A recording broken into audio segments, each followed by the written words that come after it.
John Locke. John Locke is considered the founder of English empiricism, a philosophical movement that holds that knowledge comes directly from experience.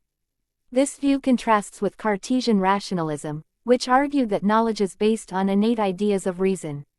Locke's empiricism was influenced by the philosophy of the 14th-century thinker William of Ockham, as well as by the scientists and intellectuals of the scientific revolution. Born in England in 1632, Locke studied at Oxford before entering the service of Lord Shaftesbury, a prominent political figure at the court of King Charles II. However, when Shaftesbury was accused of treason and forced into exile, Locke also lost his position.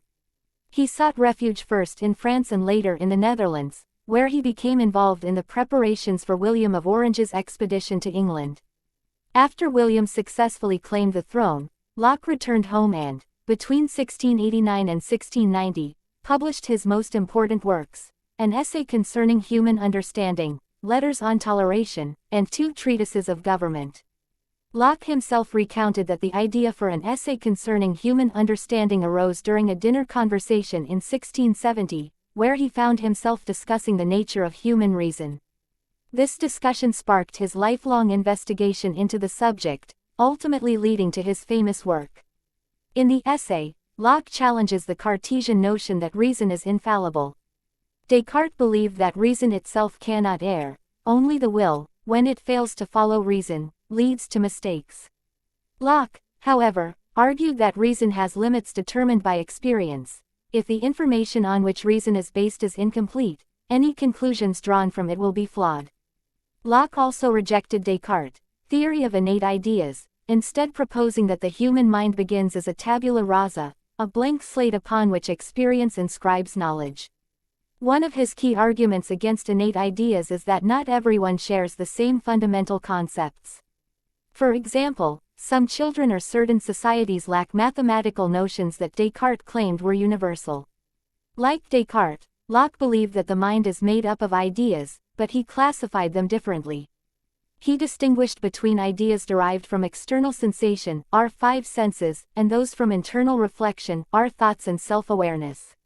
He also categorized ideas as either simple or complex. Simple ideas come directly from experience. Complex ideas are formed by the mind combining simple ideas in different ways. Complex ideas fall into 3 categories. Modes, which describe qualities or conditions, e.g., intelligence. Substances, which refer to independent entities, e.g., a person or an animal.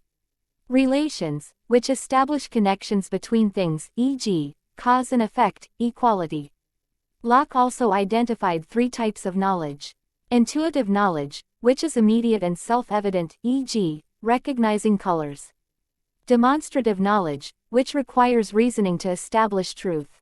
Sensitive knowledge, which allows us to perceive the external world and infer the existence of God as the ultimate, uncaused cause. Political thought. Locke's political ideas, outlined in 2 treatises of government, established him as a key figure in the development of liberalism. In contrast to Thomas Hobbes, who viewed the state of nature as a chaotic struggle of homo homini lupus, man is a wolf to man, Locke believed that humans are naturally rational and capable of peaceful coexistence. However, because some individuals threaten the security of others, people eventually agree to leave the state of nature and form a civil society. The government's role, according to Locke, is to protect life, liberty, and private property. If it fails in this duty, citizens have the right to overthrow it. Locke's ideas laid the foundation for modern democracy, influencing later political thought, including the American and French revolutions.